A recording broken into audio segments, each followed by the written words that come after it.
El doctor Miguel García Winder actualmente es titular de la misión permanente ante la Organización de las Naciones Unidas para la Alimentación y la Agricultura, o sea, la FAO, el Programa Mundial de Alimentos y el Fondo Internacional de Desarrollo Agrícola con sede en Roma, Italia. Es ingeniero agrónomo con especialización en zootecnia por la Universidad Autónoma Chapingo y posee una maestría en ciencia animal otorgada por la Universidad de Nebraska y un doctorado en fisiología de la reproducción por la Universidad de Virginia del Oeste. Fue subsecretario de Agricultura de manera reciente del 2018 al 2020 en la SADER, y en el Instituto Interamericano de Cooperación para la Agricultura tiene una amplia trayectoria desde el 2003 y hasta el 2018, con diversos puestos, destacando como representante del ICA en Estados Unidos, gerente del programa de agronegocios y comercialización, director de competitividad agroempresarial y jefe del programa interamericano para la promoción del comercio, los negocios agrícolas y la inocuidad de los alimentos, y director de comercio y agronegocios. De hecho, varios de los documentos que el doctor García Winder ha desarrollado, pues son materiales que utilizamos en nuestros posgrados como material de discusión. Fue director de leche industrializada Conasupo entre 1991 y 95, docente de la Universidad Autónoma Chapingo del 87 al 92, director del Colegio de Posgraduados Campus Montecillo del 89 al 91, docente de la Universidad Estatal de Pensilvania, y el doctor Miguel ha liderado y coordinado iniciativas hemisféricas y globales dirigidas al desarrollo de una agricultura competitiva, sostenible e inclusiva, con énfasis en modelos de agronegocios sostenibles e innovadores para los pequeños y medianos productores. El día de hoy, el doctor Miguel nos hablará sobre algunas reflexiones sobre el papel que los centros de educación agrícola superior pueden tener en la transformación de los sistemas alimentarios. Las preguntas las vamos a recibir por chat y al finalizar su ponencia, que tendría que ser entre 40 y 50 minutos, estaremos dando paso a la respuesta a esas preguntas, y al final hay dos cuestionamientos específicos que también desde el CIESTAM le queremos hacer para que nos enriquezca con su opinión. Doctor Miguel, bienvenido a la comunidad del CIESTAM, y es el micrófono de usted. Jorge, muchas gracias. Solo si me levantas la mano para ver si me escuchas, y si me escuchas tú, seguramente me escuchan todos. Se escucha perfecto. Gracias. Primero que nada, es un placer estar de regreso en la universidad, aunque sea de manera virtual, o en la escuela, como la conocíamos nosotros cuando entramos. Es un placer. Hacía muchos años que no tenía la oportunidad de dirigirme a la comunidad de la universidad. En segundo lugar, cada que escucho mi currículum por parte de algunos de ustedes, me doy cuenta de que realmente el currículum se hace grande con la edad. Nos estamos volviendo viejos más rápido de lo que esperábamos, pero muchas gracias por los reconocimientos. Lo que quiero compartir el día de hoy, y le puse un asterisco allá a mi nombre, no por otra cosa, sino solo para recordarme que lo que quiero compartir con ustedes el día de hoy son reflexiones personales. En ningún momento, y tengo que hacer esta aclaración, en ningún momento estas reflexiones reflejan posición del gobierno mexicano, de la Secretaría de Relaciones Exteriores. Son solamente reflexiones personales, de las cuales soy solamente yo responsable del mío. Esto lo comento porque en algunos de estos temas de política pública, sobre todo política pública internacional, no quisiera dejar un mal mensaje. La primera parte, y Jorge, me paran hasta la hora que ustedes quieran, porque en realidad lo que yo pretendo es que esto sea un diálogo.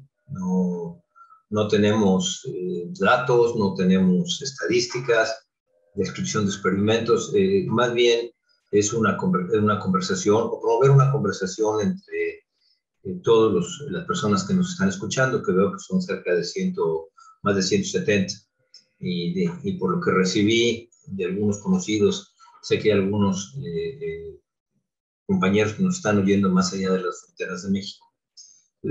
¿Por qué considero que podemos tener este conversatorio? ¿Por qué considero que es importante? Básicamente hay dos razones por las que considero que deberíamos de tener una conversación, o se debería tener una conversación de esta naturaleza entre los interesados. La primera de ellas es porque este año, en particular el 2021, es un año muy, muy especial, donde la aparición del COVID nos ha acelerado un proceso de reflexión sobre lo que veníamos haciendo, lo que hemos venido haciendo y cómo lo hemos venido haciendo. Y este proceso del COVID choca o se encuentra con un proceso que se inició hace 4 o 5 años, quizá como resultado de varios años de reflexión o de dudas sobre lo que hemos logrado para transformar los sistemas agroalimentarios. Entonces, me parece que es un tema de actualidad que está en la palestra mundial, que pone a la agricultura y a los actores de la agricultura y de los sistemas alimentarios en una nueva plataforma, nos puede dar una visión y podemos aprovechar este dinamismo para poder hacer contribuciones importantes. La segunda, y quizás refleja mi falta de conocimiento o alejamiento de la educación formal, como lo estuve en algún tiempo, es que en muchas de las mesas donde he participado, los eventos que hemos escuchado, sí se habla de la importante contribución que los jóvenes tienen que tener a este tema, que los pueblos indígenas, que algunos actores, y se menciona frecuentemente que las instituciones de investigación y de enseñanza, sobre todo de enseñanza superior, deben de tener un papel. Sin embargo, no he podido encontrar con detenimiento algún foro de análisis donde se discuta en particular cómo es que estas instituciones van a contribuir o cómo es que estos procesos afectan a las instituciones y a los programas de educación. Entonces, estas dos son las razones por las que cuando conversamos con Jorge, con el doctor Ponciano, con el doctor Pérez, pensamos que podrían ser de interés para tu audiencia, sobre todo porque son jóvenes. Y aprovecho un paréntesis, vamos a necesitar, y yo personalmente voy a necesitar, conocer de algunos jóvenes muy buenos para ver si podemos aumentar la presencia de profesionistas mexicanos jóvenes bien preparados en estos organismos internacionales. Es una de mis tareas que quisiera. Entonces, estas dos son las razones por las que quería conversar con ustedes. Creo que podemos. Antes de entrar un poco al tema de los sistemas agroalimentarios, voy a utilizar dos diapositivas que utilicé recientemente en una presentación que hicimos en la reunión de investigaciones pecuarias que coordina el INIFAP hace unos días, cuando hablamos de seguridad alimentaria, en la actualidad de la seguridad alimentaria. Pero las voy a utilizar solamente para ir sentando las bases voy a pasar del tema de seguridad alimentaria y pretendo llevarlos hacia entender por qué la transformación es importante y cómo podríamos influirla desde los sistemas de educación. En el mundo hoy día, y sobre todo en el 2020, quizás asociado con el COVID, pero no exclusivamente, sino también con problemas de tipo climático, pero sobre todo con problemas de tipo llamémosle, de violencia, de inestabilidad, de guerra. En México, en el mundo, hemos tenido un aumento en el número de personas que sufren hambre de alguna manera. Y cuando hablamos de hambre, es hambre crónica. Tenemos las estimaciones son muy difíciles de conocer, pero se estima que alrededor de 800 millones, 810 millones tienen hambre o sufrieron hambre en el 2020. Esto pensámoslo en términos prácticos, es pues casi 6 veces el número de habitantes que tiene México. Lo que es importante es que con la crisis del COVID tenemos 110 millones más en el 2019. En el mundo, en general, 1 de cada 3 personas no tiene alimentos suficientes. Eso no son las 810. 1 de cada 3, 33% de personas en el mundo no tienen alimentos suficientes. Más de 1.300 millones viven en pobreza, es decir, con menos de $2 al día. Y 3.000 millones, es un tema muy interesante, es 3.000 millones, casi el 45% de la población mundial no tiene una dieta saludable. ¿Sí? Y este es un tema que empieza a surgir o que va a estar presente en todo este tema de la transformación de los sistemas agroalimentarios, las dietas saludables. Y los otros números que son realmente impactantes es que muchos de estos efectos se dan fundamentalmente en los niños. 1 de cada 4 o cada 5 niños tienen un retraso en el crecimiento, sobre todo porque no se les ha alimentado adecuadamente en los primeros 1000 días de vida. Este solamente es una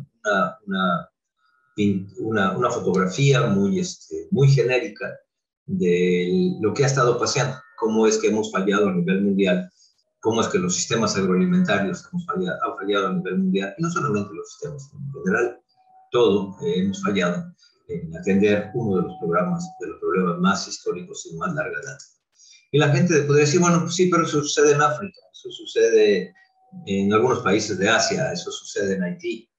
Bueno, la realidad es que si vemos a nuestro país, un país que es miembro del G20, un país considerado de renta media alta, las cosas no están muy bien. Los números que tenemos son números que nos deben de preocupar, en muchos sentidos. Ustedes pueden ver los números reportados, casi 11 millones de mexicanos, alrededor de 11 millones, tienen inseguridad alimenticia severa, y esto es que no tienen la posibilidad de consumir alimentos ni una vez al día. Otros 16 millones sufren de inseguridad moderada y 25 millones más sufren de inseguridad alimentaria. Estoy seguro, muy seguro, que entre algunos de las 200 personas que nos están escuchando caen dentro de estas categorías. Vienen de estas categorías y saben de lo que estoy hablando. Entonces, en México también hemos fallado en algunas de estas cosas. Pero México tiene otra característica, que también la pongo porque nos va a permitir entender por qué es necesario transformar los sistemas agroalimentarios. 7 de cada 10 personas en México sufrimos obesidad y 33% de la población tenemos sobrepeso. Entonces, en México somos realmente un ejemplo clásico de lo que está pasando en temas de nutrición. Tenemos doble carga de la nutrición, o triple carga de la nutrición, como algunos lo mencionan, la subalimentación, la deficiencia en ciertos nutrientes y la obesidad o sobrealimentación, que implica la solución a estos temas a través de los sistemas agroalimentarios no sea algo extremadamente fácil de lograr. Y es parte de la reflexión quizá que tenemos que pensar para el futuro. Lo que es aún peor es que estos problemas afectan en particular a algunos grupos. Y la verdad, si eres mujer, si eres una mujer de pueblos nativos o de origen, pueblos originarios o de pueblos indígenas, como se define en algunos convenios internacionales, la tienes peor. Si eres miembro de estos pueblos indígenas, la tienes peor, pero si eres mujer, es aún más. Si eres separada, peor. Si eres viuda, o divorciada, o vieja, o si tú eres mujer y adulta, o vieja, y dependen de ti algunas gentes más, sobre todo dependientes con discapacidad o jóvenes, tu situación alimentaria es realmente. Entonces, esto lo estoy poniendo también para mostrar que no solamente tenemos un problema en la nutrición, sino que tener problema en la nutrición, tenemos un problema que ha afectado en forma inequitativa a ciertos grupos de pobladores. Y esto es un tema que sin duda se pone o está en el centro de las discusiones. Y que nos dice, bueno, ¿qué hemos hecho? En síntesis, todo esto lo menciono porque hace algunos años, 2015 creo que fue, 2017, se firmaron las nuevas metas del milenio. La meta 2 fundamentalmente, que era erradicar el hambre, la meta 1, erradicar la pobreza. Estamos muy lejos de ellas, estamos muy lejos de alcanzar estas metas del milenio. Y no solamente alcanzar las metas del milenio como se especifican en lo que se conoce como las metas de desarrollo sustentable, sino también estamos muy lejos de alcanzar otras metas, particularmente las metas de orden climático y las metas de conservación de la biodiversidad y las metas de protección de los sistemas planetarios. Entonces, estamos muy lejos de alcanzar esto y pareciera que el mundo, en lugar de caminar hacia la dirección correcta en estas grandes metas, en estos grandes compromisos, estamos o deteniendo el avance o incluso caminando en el sentido contrario. Hemos visto con preocupación en algunos casos donde grandes economías dan pasos hacia atrás en algunos de estos compromisos. Entonces, ante todo este cuestionamiento, la pregunta que surge es ¿qué hacemos para revertir las tendencias, para corregir caminos? ¿Qué tenemos que hacer? En teoría nos quedan 8 años para completar el ciclo de las metas de desarrollo sustentable al 2030. Todas las tendencias indican que en tema de alimentación vamos mal, en tema de sustentabilidad vamos mal. Entonces, ¿qué tenemos que hacer? Desde hace tiempo se empezó, y esto no es nuevo, en el 2014, 2015 empieza a haber una serie de diálogos importantes alrededor de lo que se define como sistema agroalimentario. Más adelante hablaré un poco de él. Y se piensa que los sistemas agroalimentarios, transformarlos, es una oportunidad que podemos aprovechar. ¿Por qué es una oportunidad? Bueno, primero porque pues, los sistemas agroalimentarios proporcionan eso, alimentos, que es esencial para la vida. Segundo, por su rango y alcance, son de alcance mundial y prácticamente cruzan en todos los sectores. Y porque sus impactos son muy altos, sus impactos en la generación de ingresos, sus impactos en la solución de pobreza, sus impactos en el ambiente son muy altos. Entonces, se piensa que transformando los sistemas agroalimentarios nos ofrecen una oportunidad para revertir y corregir los cambios. Hace 2 años, el secretario general de la Organización de Naciones Unidas lanza una iniciativa para llevar a cabo una cumbre un poquito sui generis comparadas con otras cumbres, porque no fue una cumbre tradicional en el sentido de que hubo negociación entre países, sino fue una cumbre convocada por el secretario dentro de sus prerrogativas para poder transformar los sistemas agroalimentarios.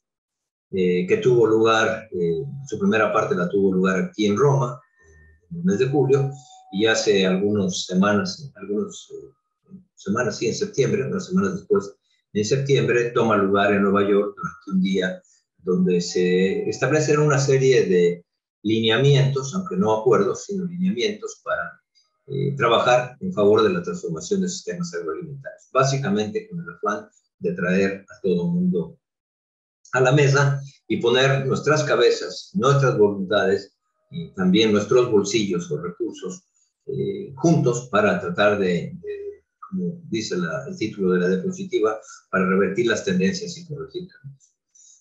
Aquí quisiera hacer un pequeño comentario. Cuando se llama esta cumbre y dice vamos a transformar los sistemas agroalimentarios, o los sistemas alimentarios en realidad, es como lo define, no agroalimentarios, sino alimentarios. Pareciera que los sistemas alimentarios no se transforman. Bueno, la realidad es que los sistemas alimentarios se transforman. Lo que consumíamos en la prehistoria nuestra no es igual a lo que se consumía en el siglo IV, ni es igual a lo que se consume en el siglo XVIII.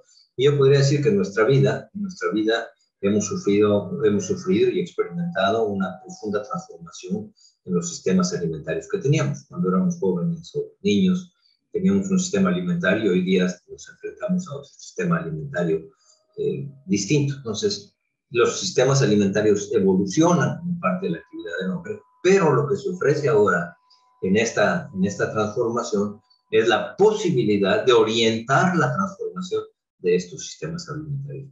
Y esto es una parte muy importante que yo creo que en mente vamos a orientar la transformación de los sistemas alimentarios, es donde las instituciones de educación y de investigación pueden tener una gran contribución.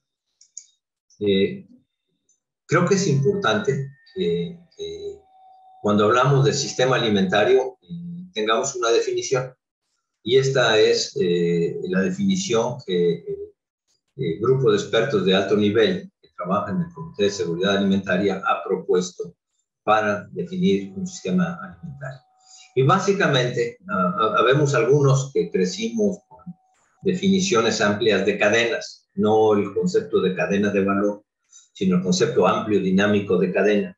Y vemos que se parecen mucho, es decir, son todos los elementos y todas las actividades que se relacionan con la producción de alimentos, con su procesamiento, su distribución, su preparación, su uso, su desecho, incluyendo los mercados, los servicios conectados, las redes, las instituciones. Lo que es interesante en esta definición es que incluye algo que no habíamos incluido en el concepto de cadenas, que tiene que ver cuáles son los resultados.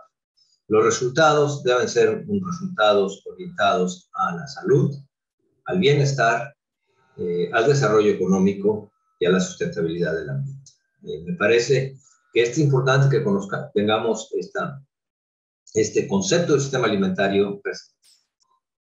También es importante que en esta discusión podamos comenzar a hacer una serie de diferencias en lo que es un sistema alimentario versus un sistema agroalimentario o un sistema alimentario con fuentes no agrícolas, ¿sí?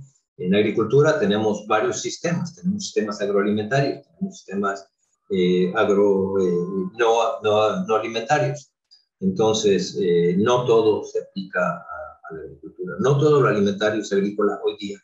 Y esta ha sido una de las discusiones más difíciles de tener. Tenemos alimentos sintéticos que están surgiendo y la gente piensa que eso lo debemos manejar distinto del sistema agroalimentario, pero sigue siendo sistema alimentario. Son complicaciones y son discusiones en las que estoy convencido las instituciones de investigación y de enseñanza pueden alentar esta discusión en aclarar los conceptos.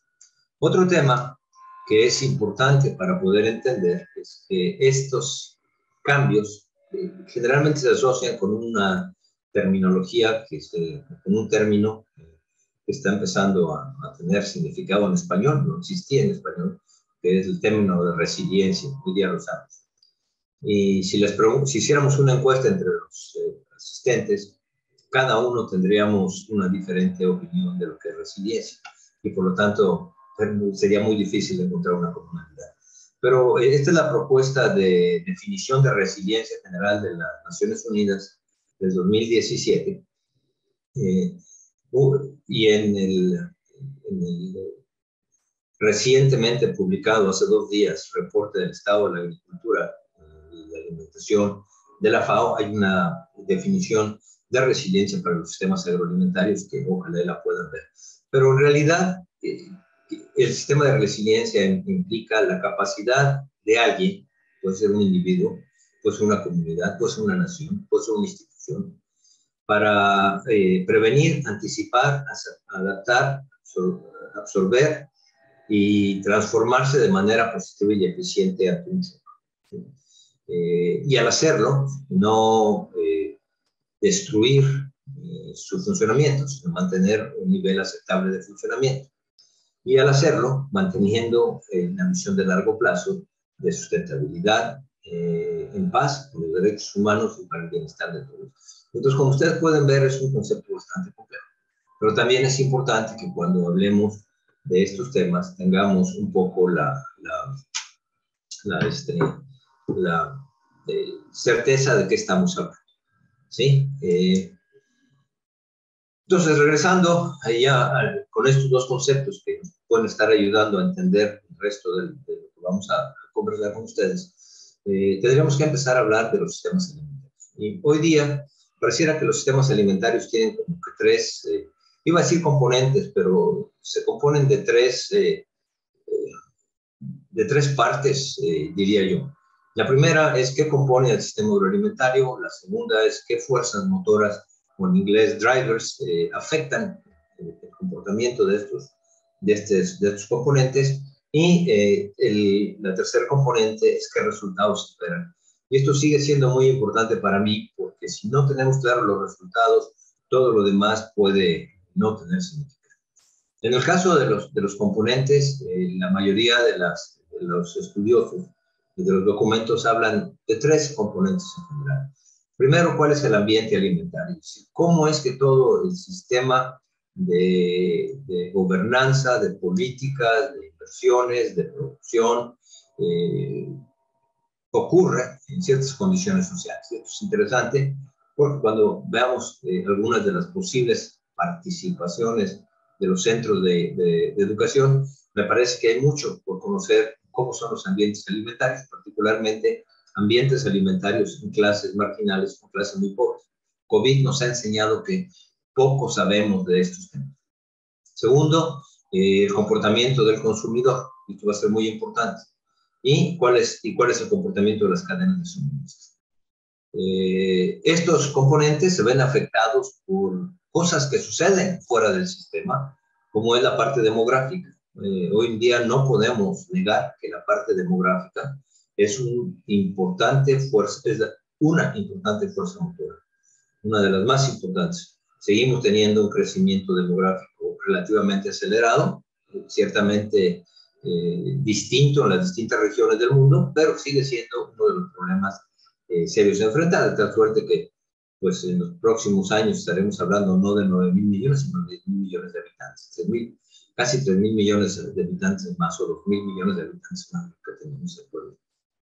La otra fuerza motora que pueden afectar los sistemas agroalimentarios es todo lo que tiene que ver con cambio climático y con toda la estabilidad de lo que una escuela define como sistemas planetarios, que es el sistema agua, el sistema suelo, el sistema fósforo, potasio, el sistema atmósfera e incluso el sistema clima. Y el otro son los shocks externos.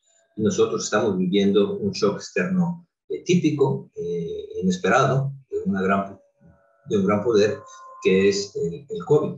Y todo esto, cómo ha afectado a nuestros sistemas agroalimentarios. Y el otro es cómo vamos a orientar los sistemas agroalimentarios a los resultados esperados. Y aquí es donde empezamos a tener una serie de complejidades. En el pasado, cuando fuimos a la escuela, cuando yo fui a la escuela, nos enseñaban a producir más. Y producíamos más.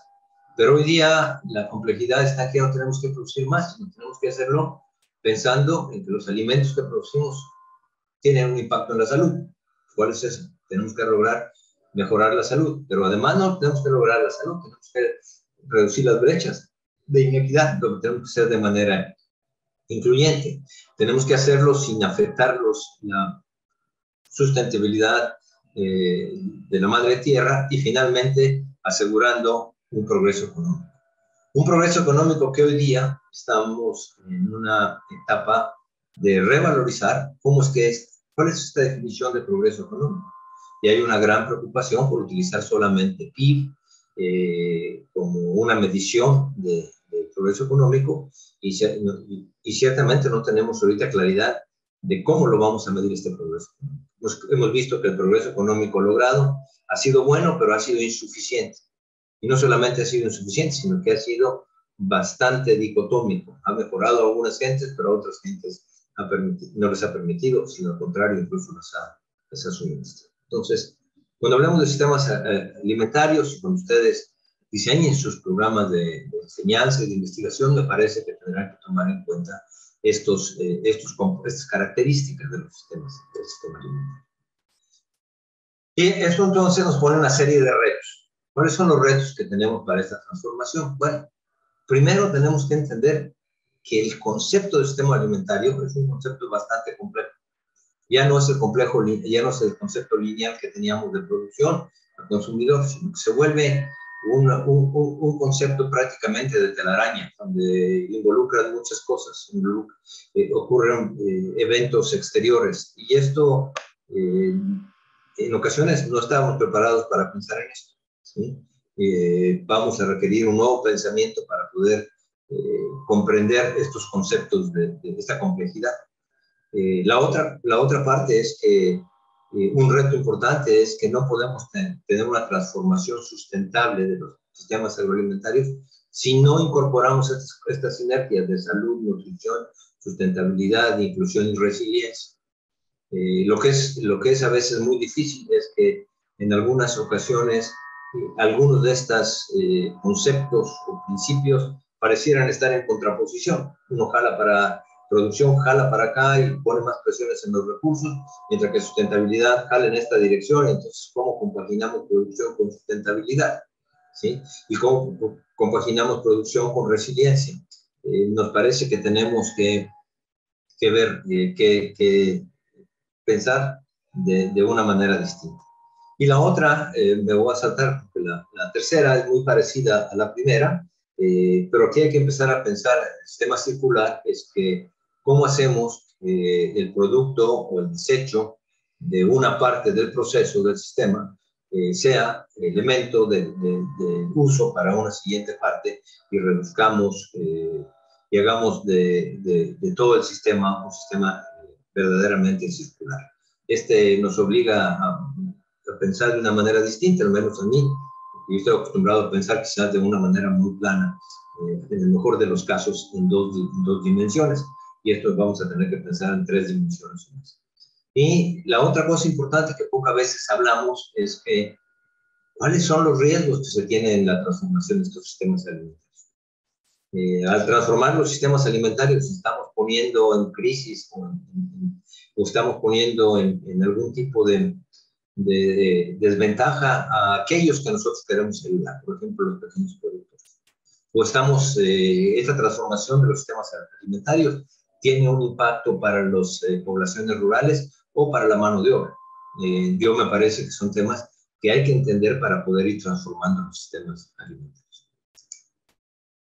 Y en síntesis, entonces la pregunta es cómo es que los centros de educación agrícola superior, incluyendo veterinaria, incluyendo forestería, incluyendo pesca, utilizo el concepto agrícola en su amplitud máxima, podrían ayudarnos a entender cómo se conforman estos sistemas, qué tecnologías se requieren, cuáles son las políticas, cuáles son las dinámicas económicas y sociales que rigen a esto, y cómo las podemos ir transformando para alcanzar ese paradigma de tener buena nutrición, buena producción, buena sustentabilidad, buena resiliencia. Yo creo que este es el gran reto que tenemos hoy día en los sistemas de educación. Y sin pretender ser un experto en educación, como les digo, me siento incluso bastante honrado de poderlo compartir con ustedes, que son los expertos. Me parece que entonces las instituciones de educación, entre paréntesis de investigación, en sus propias adecuaciones, tienen 3 grandes funciones, que no varían mucho de las tradicionales, no es una variación de las tradicionales de educación, investigación y extensión.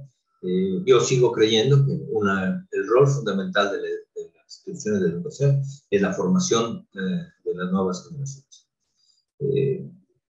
También es la generación de conocimiento y de pensamiento. A mí me parece que si no generamos conocimiento que se traduzca en tecnologías, que se traduzca en nuevas aplicaciones, y si no generamos nuevo pensamiento, sobre todo es muy importante.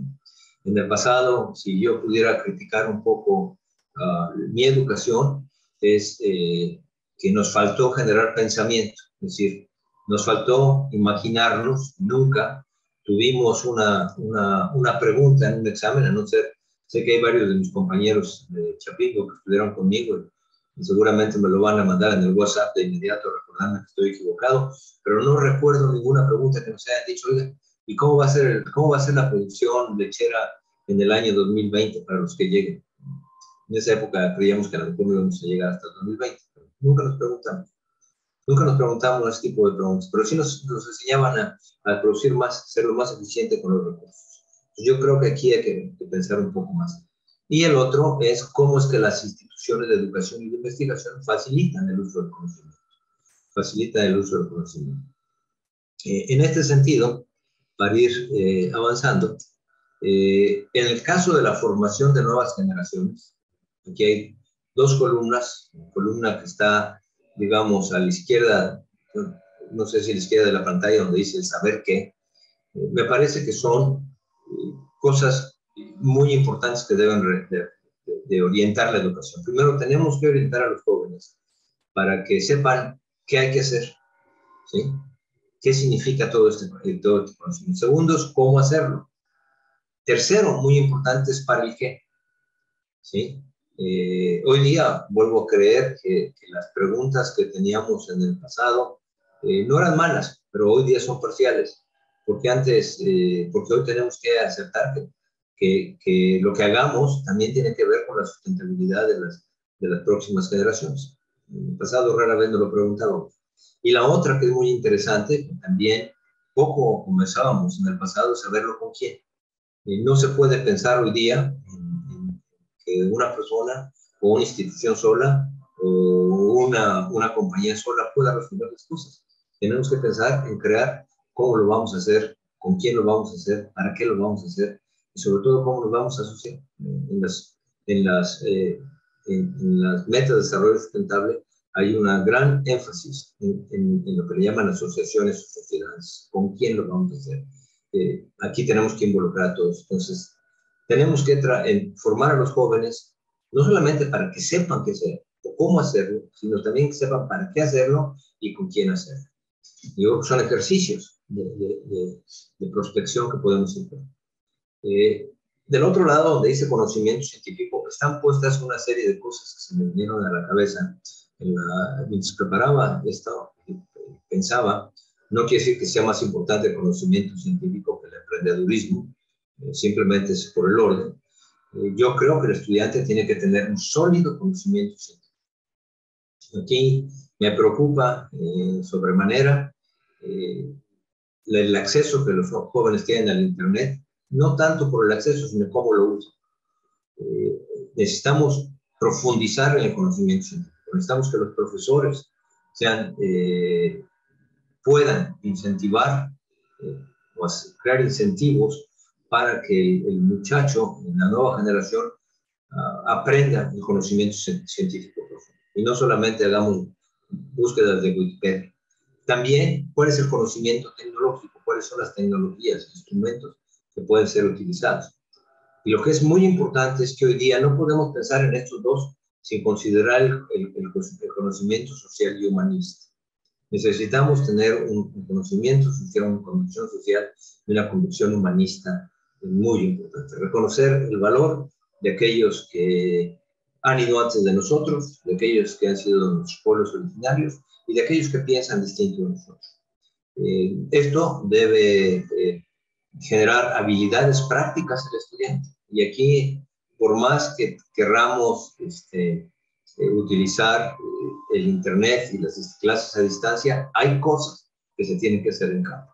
Habilidades prácticas para sembrar, para manejar una trilladora, para podar, pues no se aprenden solamente en el Internet, no se aprende solamente en el ordenador, se aprende en un árbol para poder aprender a podar, o en una vaca para poder aprender a inseminar, ¿sí?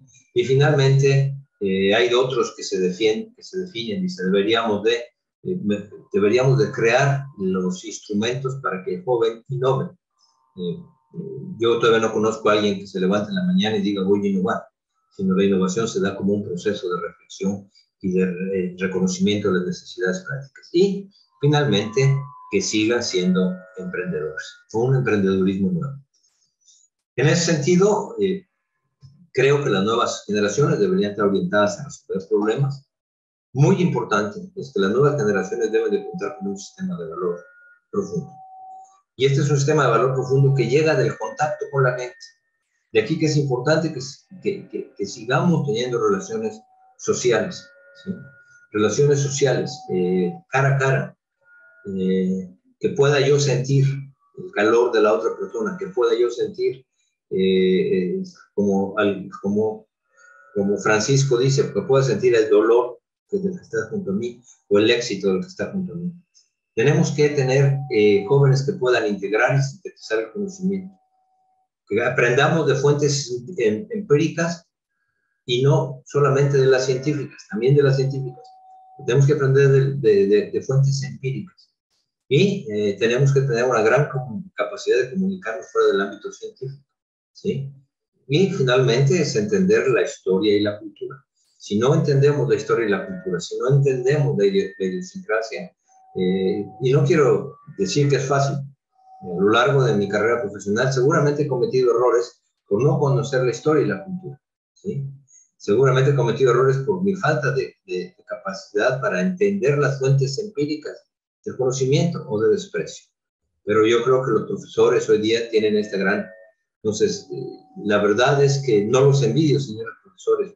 Ustedes tienen una tarea que no tenían los profesores del siglo pasado. Ustedes tienen hoy una tarea que están mucho más difícil porque están en un mundo mucho más complejo. En relación a la investigación, y para ir, porque ya sé que me estoy acercando hasta el final, hay varias cosas que tenemos que hacer con la investigación. Primero, tenemos que buscar que la investigación sea abierta, transparente y de acceso abierto, que sea incluyente. Una investigación que responda a la realidad. Una investigación que sea sensible a las necesidades de género, que no les hemos sabido dar, que no les hemos dado la respuesta. Hemos intentado dar respuestas, se han logrado avances, pero aún estamos muy lejos. Una investigación que sea transdisciplinaria, es decir, los problemas que nos plantea la transformación de los sistemas alimentarios no pueden ser resueltos por una sola área del conocimiento. Requieren la convergencia y la comunicación de diferentes áreas del conocimiento. Debe ser una investigación que nos ayude a anticiparnos a la realidad. Yo les decía en alguna ocasión a algunos compañeros de zootecnia y algunas gentes, bueno, ya sabemos que en 20 años o 15 años la temperatura va a ser 1 grado más o 2 grados más alta que hoy día. Bueno, hagamos investigación para anticiparnos a esos 2 grados. Empecemos a pensar cómo vamos a estar trabajando en esos 2 grados. Ciertamente tenemos una investigación para la adaptación y la mitigación, pero debemos adelantarnos a las cosas. Las instituciones deben ayudarnos a facilitar el uso del conocimiento. Y aquí hay muchas cosas importantes. Una de ellas es tenemos que lograr un aprendizaje colectivo. Cada día es más claro que el aprendizaje es colectivo, no es unidireccional, ni de abajo hacia arriba, ni de arriba hacia abajo, sino tiene que ser un aprendizaje colectivo. Tiene que ser construido con los actores y tiene después que hacerlo llevado a los actores. Yo creo que es una de las partes muy importantes que construimos, pero nos ha faltado llevarlos, utilizando una traducción mala del inglés, escalándolos o aumentándolos de dinamismo con los actores. Debemos nosotros trabajar en procesos de innovación social y en asociaciones y en sociedades. El mundo del 2030 va a necesitar una nueva ruralidad. Tenemos que pensar cuál es esa nueva ruralidad. No podemos construir la nueva ruralidad del 2030 o del 2050 con modelos de 1810 y 1820. Y los únicos que tienen la oportunidad de pensar, de pasar tiempo pensando, construyendo modelos, haciendo pruebas, hipótesis, son quienes están en los centros de educación y en los centros de investigación. Bueno, que son en realidad los think tanks tradicionales de nuestro conocimiento. Entonces, me parece que tienen ustedes una gran oportunidad para transformar los sistemas alimentarios haciendo algunas de estas cosas. Cómo construimos, cómo lo llevamos a los actores, a quién invitamos a colaborar y qué hacemos de transformación social. Me surgen algunos temas que creo, los pongo en la mesa, quizás para que algunos de ustedes lo tomen como una posible línea de investigación o para que ustedes puedan de alguna manera incorporarlos en sus investigaciones. Primero, esta transformación, y no están en orden tampoco, son simplemente temas que pongo en la mesa para discusión. Una de ellas importante es qué impacto va a tener toda esta transformación en el empleo. ¿Vamos a aumentar el empleo? ¿Vamos a disminuir el empleo? ¿Vamos a tener que crear nuevas fuentes de empleo? ¿Vamos a tener movilidad de gente de una área a otra área? ¿Cómo respondemos al tema de empleo? Sobre todo en un país con tantos jóvenes como el nuestro. ¿Qué impacto vamos a tener en el empleo? Y esto me parece un aspecto muy interesante para el Stanford, que ustedes pudieran empezar a trabajar en estos grandes temas, es decir, ¿qué propuestas tenemos para crear y mejorar el empleo rural en estos procesos de transformación? Otro de los temas interesantes es, todos asumimos, que es el discurso oficial, Todos asumimos que los pequeños productores van a estar bien. Bueno, la realidad es que no sabemos. ¿Qué impacto va a tener esa transformación con los pequeños productores? ¿Son los productores pequeños capaces? Algunos van a decir que sí, con una visión dogmática, otros van a decir que no, con otra visión dogmática, pero ¿pueden los pequeños productores responder a estas demandas de calidad, de nuevos alimentos? ¿Cómo lo van a hacer? ¿Cómo van a competir? ¿Cuáles van a ser sus niveles de negociación en los mercados? Hay un trabajo, entre las referencias que voy a compartir con ustedes, hay un trabajo que pregunta quién va a alimentarnos en el futuro. Es un trabajo muy interesante que trata de ver la perspectiva desde distintos ángulos y básicamente la respuesta, según entiendo yo el artículo, es que quién va a alimentarnos depende en dónde estamos, depende de qué región, depende de nuestras culturas. Pero yo creo que es importante es cómo esta transformación impactará a los pequeños productores, cómo es que las fuerzas motoras en los próximos años van a interactuar, cómo es que la demografía va a interactuar con el tema de cambio climático. Una parte muy importante es cómo van a ser los sistemas del futuro. ¿Cómo van a ser estos sistemas del futuro? Y si estos sistemas en realidad van a recuperar o no los sistemas planetarios. ¿Y qué se necesita para, por ejemplo, recuperar el suelo o recuperar el ciclo del agua, etc.? ¿Qué política requerimos? En realidad aquí estamos, en realidad los que hemos estado en política muchas veces somos los últimos en reaccionar. Somos los últimos en reaccionar porque no tenemos elementos para crear las políticas, no tenemos la información para crear las políticas. ¿Qué políticas se requieren? ¿Qué gobernabilidad? Hoy día tenemos una gran una tendencia, por un lado, a consolidar las cadenas de suministro, las producciones, pero esto va a requerir una nueva gobernabilidad. ¿Cómo la construimos? ¿Qué rol van a jugar todos estos nuevos alimentos? Las proteínas sintéticas, las carnes sintéticas. ¿Cómo vamos a arreglar los mercados y la integración? Seguimos pensando en que la apertura de mercados y el comercio internacional es muy importante. Sin duda lo es. Sin duda vamos a seguir dependiendo, pero es como lo tenemos hoy lo mejor. O tenemos que crear nuevos arreglos en los mercados. Y finalmente, bueno, ¿cómo respondemos a todo este tema circular del sistema alimentario y qué modelos de negocio se requieren? Y les dejo estas preguntas porque me parece que son preguntas en las que si hoy me hacen a mí, alguien me las hiciera, no tendría tendría mi opinión, ¿sí? Pero no tendría la información científica o la información educada, generada por un centro de enseñanza y de investigación. Y me parece que, no porque esté hablando con CISTAM, pero me parece que ustedes han sido pioneros en poner algunos de estos temas en la palestra, en los avances, y me parece que tienen la oportunidad de adelantarse a los tiempos. Con esto yo quisiera terminar con dos reflexiones finales.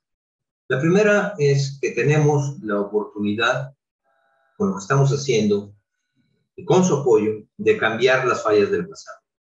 El reporte Lancet del 2015 sobre sistemas alimentarios, sobre el consumo, básicamente habla que teníamos 4 fallas. Seguramente hemos tenido más, ¿sí? Hemos tenido fallas en la generación de conceptos, fallas en la empatía, fallas en nuestra capacidad de imaginar, hemos tenido conocimiento erróneo y sobre todo nos ha fallado cómo implementarlas.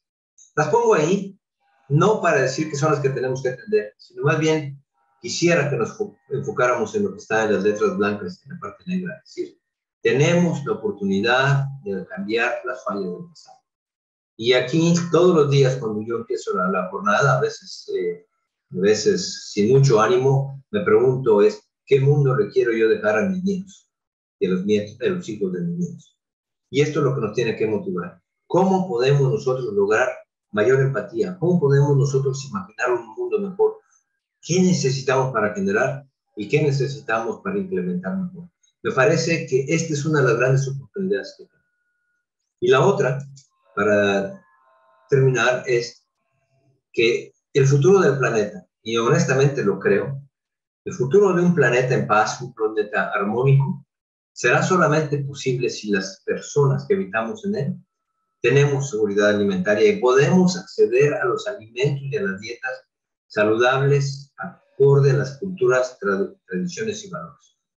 Durante mi diálogo no he hablado del costo de las dietas. Eso es un tema también súper importante, cómo bajar el costo de las dietas. Pero me parece que si no logramos eso, vamos a seguir teniendo un mundo inestable, en guerra. Segundo, si los ecosistemas son sanos, son estables y se encuentran dentro de sus dinámicas naturales, ¿sí? Mucho de lo que estamos viendo hoy día empiezan a ser conflictos de recursos naturales, de agua. Si las sociedades son capaces de resistir los shocks, son resilientes. Y si tenemos un desarrollo equitativo, incluyente y más justo. Es decir, si buscamos una nueva dimensión del desarrollo basado en la centralidad de la persona humana. ¿Cómo podemos construir esto? Bueno, es una visión filosófica. Tenemos dos posiciones. O nos seguimos viendo las diferencias de por qué el otro está mal, o seguimos haciendo un esfuerzo por encontrar puntos de congruencia para construir juntos. Mi filosofía es que deberíamos construir juntos bajo un punto de congruencia. Les comparto, con esto Jorge termino, pero les comparto la presentación, que seguramente tú la tienes, si no se la vas a compartir a través de PDF. Les comparto alrededor de 8 o 9 referencias bibliográficas que me parece que pueden ayudarlos a ustedes en su discusión. Una de estas son básicamente asociadas con la definición de lo que es los sistemas alimentarios. Otra de ellas tiene que ver con el tema que habíamos hablado de quién va a producir nuestros alimentos, y la otra son las posiciones de algunas de las instituciones como la FAO, el FIDA, que pueden ayudar a la discusión. En síntesis, yo creo que las instituciones de investigación, de enseñanza superior, tienen una ventaja comparativa sobre el resto de nosotros, porque tienen el tiempo para pensar. Pero no solamente para pensar, sino van a tenerlo porque ustedes son quienes van a educar a los jóvenes y los deben de educar con una visión de futuro a la construcción de un nuevo mundo. Lo único que espero con esta conferencia, que es temprano para ustedes, con esta conversación, es haber motivado un poco a que pensemos desde otro ángulo qué podemos hacer. Y 2, que pensemos cómo lo podemos hacer. Y 3, cómo zanjamos las diferencias que nos separan más que lo que nos une en nuestras emergencias. Muchas gracias, Jorge. Quedo a tus órdenes. Voy a dejar de compartir la pantalla para poderme poner en orden con ustedes. Claro que sí. Gracias, doctor Miguel García, por sus reflexiones. Ha sido usted muy generoso. Y de hecho, varias de las preguntas que están en el chat, pues ya de manera paulatina, conforme desarrolló usted su conferencia, las fue respondiendo. O sea, este material que nos deja en el CIESTAM es muy valioso y lo estaremos utilizando tanto en nuestros seminarios de investigación, porque usted nos sugiere varios temas emergentes que podrían de alguna manera estarse abordando, y de la otra, en otra perspectiva también para nuestra planeación estratégica, prospectiva. Como usted bien dijo, es importante la parte prospectiva de nuestras líneas de investigación, también lo estaremos utilizando. Hay algo que también o sea, quisiera destacar que usted nos señaló, el asunto de las relaciones sociales que los profesores, los seres humanos, los estudiantes debemos de reforzar. O sea, antes, en la época seguramente que usted egresó, llegaban los empleadores a pelearse por los egresados que había en la universidad, en la Escuela Nacional de Agricultura. Ahora, definitivamente los muchachos tienen que salir más bien a encontrar esas fuentes de empleo, mostrando su pertinencia profesional. Y en ese tema de relaciones sociales también quisiera aprovechar para agradecer al doctor Ponciano Pérez, que fue gracias a él que lo pudimos contactar a usted para que nos diera esta conferencia. Eso destacando la gran importancia de esas relaciones sociales.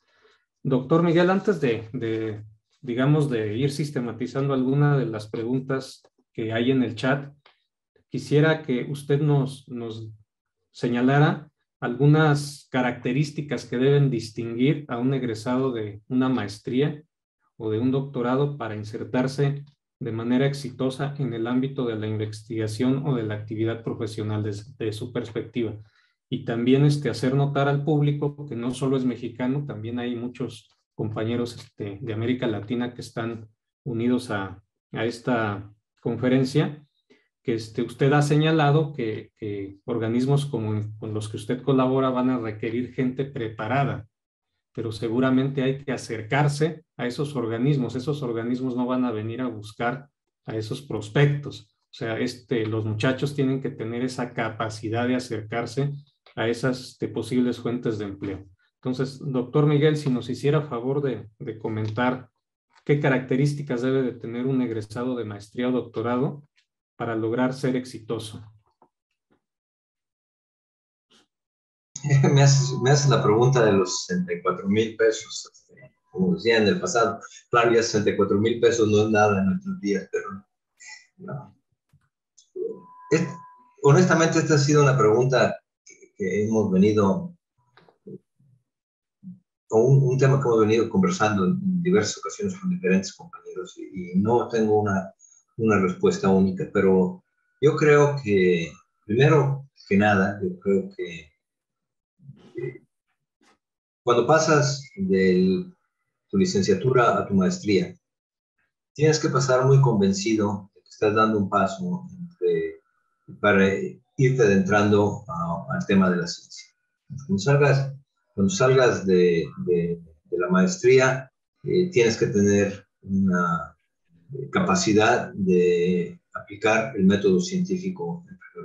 Cuando pasas de maestría a doctorado, obviamente es que tú tienes un amor por la ciencia para para utilizar el método científico. Entonces, el entrenamiento debe ser esto. Lamentablemente, en ocasiones siento que hoy día el tránsito entre una licenciatura y una maestría se da porque el joven no tiene nada que hacer o porque encuentra en estudiar una maestría hacer algo mientras encuentra algo.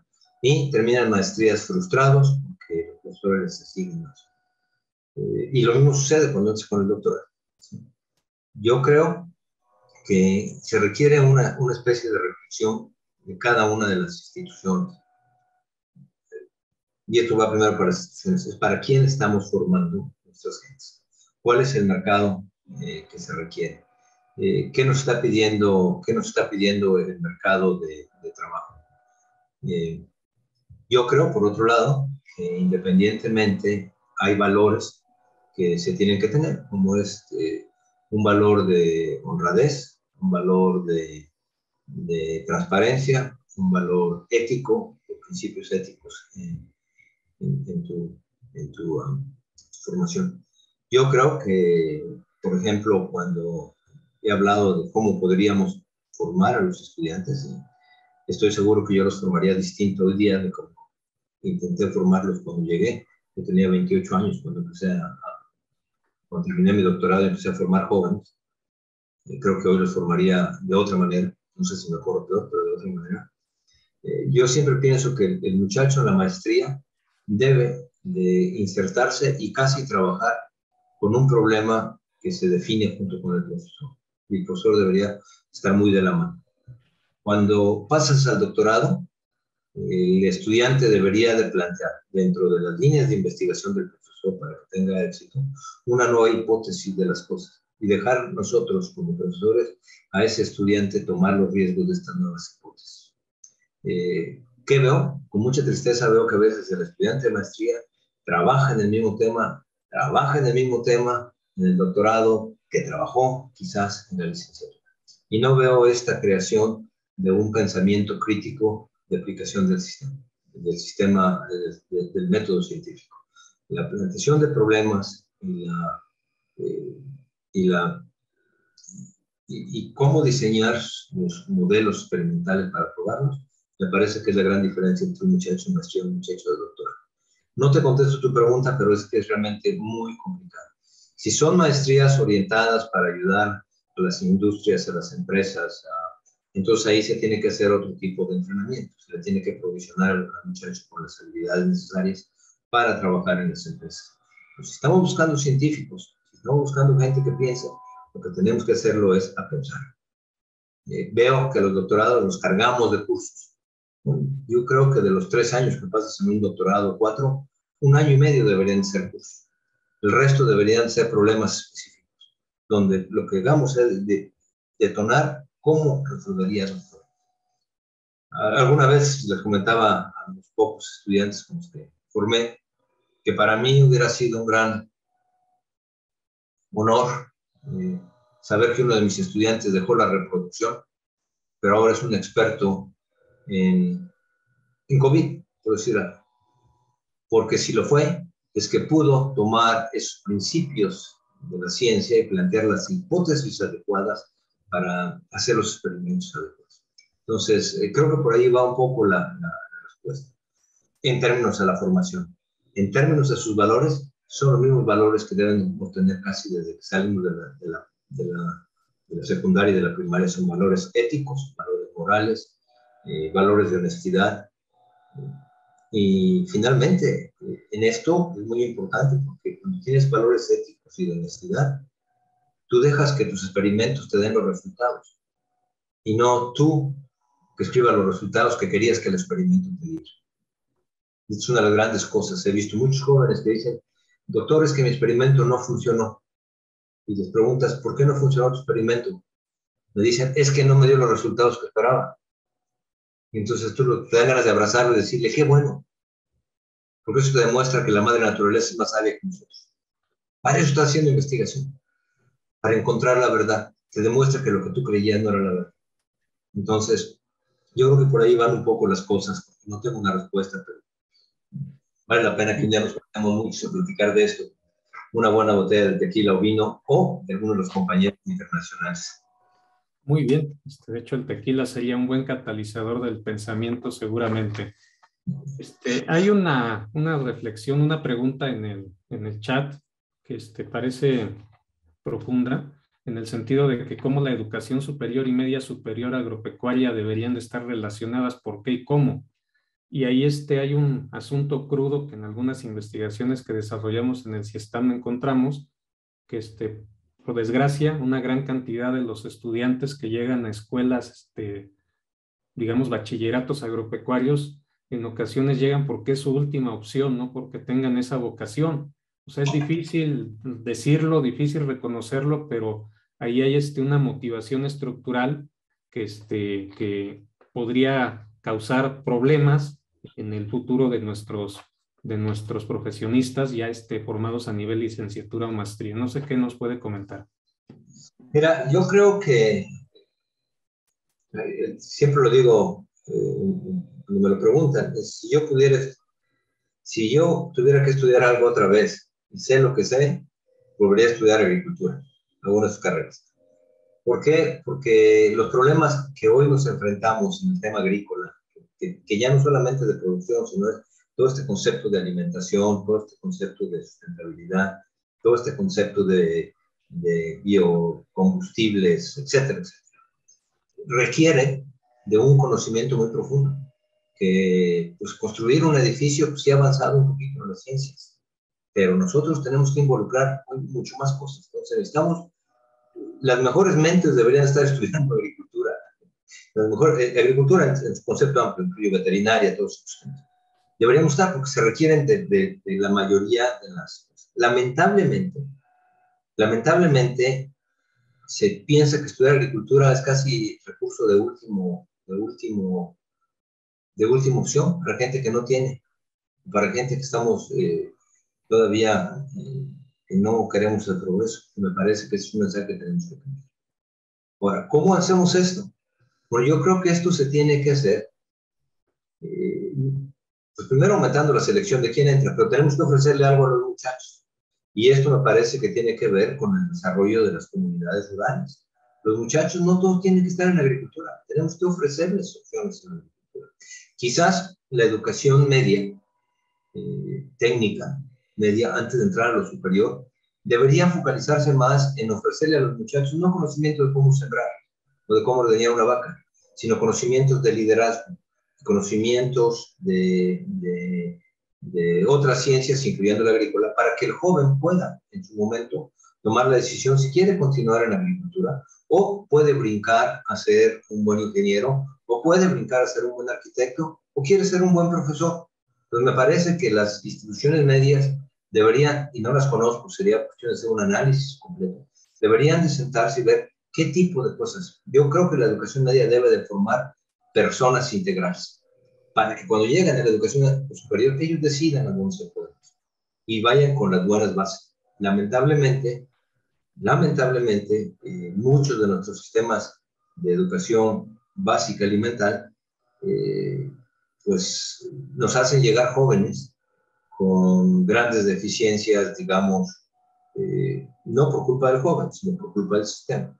No hay una mente mala, sino por culpa del sistema, que cuando llegan, en algunos casos, se, se, se frustran.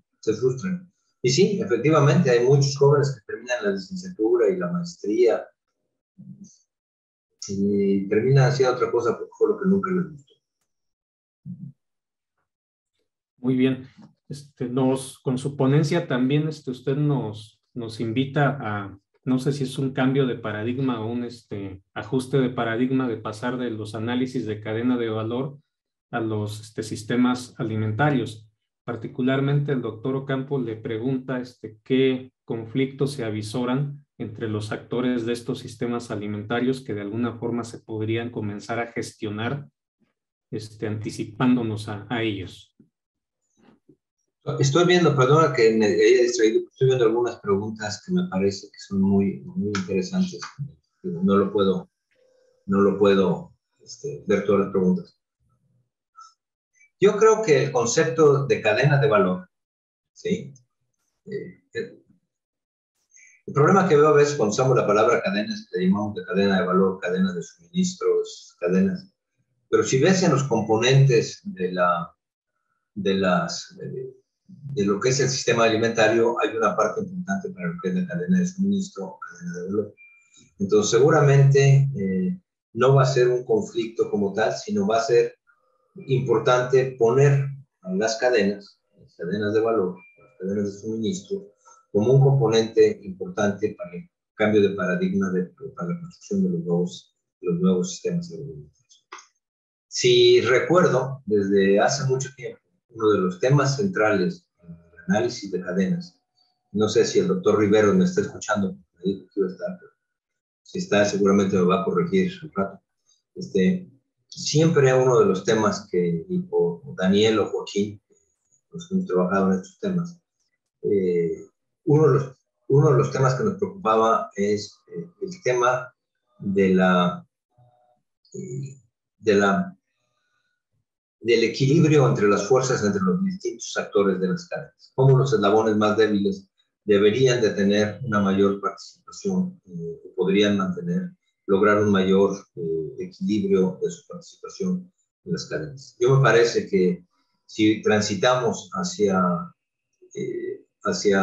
un sistema alimentario donde la parte económica no es la única parte que motiva, sino tienes otros componentes como la inclusión, la sustentabilidad, va a necesitarse un diálogo muy profundo para ir articulando a estos actores que tienen una dominancia importante en los eslabones de la cadena. Podrían ser los distribuidores finales, o podrían ser las grandes empresas transformadoras, cómo pueden ellos ir transformándose. La buena noticia es que me parece que muchas empresas, que son eslabones fuertes de las cadenas, empiezan a reconocer que su función va más allá del puro beneficio económico. Entonces, creo que esa es una dinámica que se puede aprovechar para empezar a trabajar con estos grandes actores de las cadenas. Sí va a haber un shock y ese es el tema. Por eso uno de los temas es, ¿cuál va a ser la gobernanza de estos sistemas? ¿Cómo vamos a articular el poder de negociación de las gentes? ¿Cómo lo vamos a considerar? Muy bien. Y en ese asunto de los conflictos de los grandes actores, también de repente se puede pensar en los productores pequeños, que son una gran proporción, que no salen al mercado. que trabajan para temas de subsistencia. Entonces hay algunas preguntas que aquí le cuestionan a usted qué opina de esa producción nativa, de ese tipo de sistemas más locales, primordialmente que no están saliendo al mercado. ¿Cómo apoyarlos para que esa producción ofrezca una mejor dieta a ese tipo de pobladores rurales? Estaba viendo las preguntas, si hay algunas asociadas con plantas nativas, hay algunas asociadas con traspatio, con huertos familiares, que tienen que ver mucho con esto. Yo creo que esta época nos da la oportunidad de pensar cómo lo vamos a hacer. En el futuro yo me imagino que va a haber una mayor preocupación y un mayor desarrollo de mercados locales. Y los mercados locales incluyen sin duda la participación de los pequeños productores. Un productor de subsistencia, por definición, subsiste a lo que tiene, no lo pone al mercado. Pero cuando ya se conoce que tiene una parte importante, una pequeña porción de su producción entra al mercado, entonces sí podemos vincularlos con los sistemas agroalimentarios locales. O podemos alimentarlos con los mercados locales. Me parece que es un área muy importante de trabajo. Es cómo vamos a detonar el desarrollo regional. Es una parte importante de los sistemas, que quizá no lo mencioné, pero es cómo es que estos sistemas o esta transformación de sistemas va a dinamizar los territorios rurales. Me parece que este es un tema fundamental y yo creo que hay mucho por hacer. Todo el tema de biodiversidad es importante. Una de las partes importantes que tiene que ver con la transformación de los sistemas alimentarios es la transformación en el consumo de alimentos. Hoy dependemos de 10, 11 productos, especies, plantas y animales para nuestra subsistencia, cuando tenemos cientos de plantas. Aquí, desde mi silla, estamos tratando de impulsar todo el tema de plantas nativas. Creemos que hay una serie de plantas nativas subutilizadas que aportan, que se pueden incorporar a los sistemas alimentarios yo diría, a los nuevos sistemas alimentarios del futuro. Entonces, sí, son una gran oportunidad. Yo creo que necesitamos trabajar en ellos, necesitamos ponerlos en su propia dimensión y necesitamos articular estos circuitos locales para que lo podamos hacer. Al hacer las plantas nativas, también hay algo que tenemos que hacer. Tenemos que comunicar el valor de estas plantas a la gente para que las coman. ¿Sí? Hoy, ¿cuánto tiempo nos costó a nosotros poder consumir cilantro? Y poner al cilantro como un platillo importante, cuando el cilantro se consideraba una planta ya de segunda calidad, ¿sí? O de segundo interés. Pues me parece que también vamos a necesitar, para esto de las plantas nativas y todos los productos locales, dos o tres cosas. Primero, continuar fortaleciendo la investigación para conocer acerca de estas plantas, y tanto la investigación empírica como la investigación científica. Segundo, tenemos que buscar los mecanismos para hacer incentivos para su producción. Y tercero, tenemos que dar a conocer el valor de estas plantas fuera de estos pequeños núcleos que las consumen. Si lo logramos, podemos tener una gran... Pero hay que hacerlo con cuidado, porque tenemos algunos ejemplos donde estas plantas nativas las llevamos al mainstreaming, como le dicen en Estados Unidos, y le causamos un problema a los pobladores que dependían de ellos, particularmente el caso de la quinoa. La quinoa la vendimos como un producto, un superalimento, y los productores de quinoa que dependían de la quinoa tuvieron problemas para comer su quinoa. Entonces, me parece que hay una gran posibilidad ahí y estoy de acuerdo con esto. Muy bien.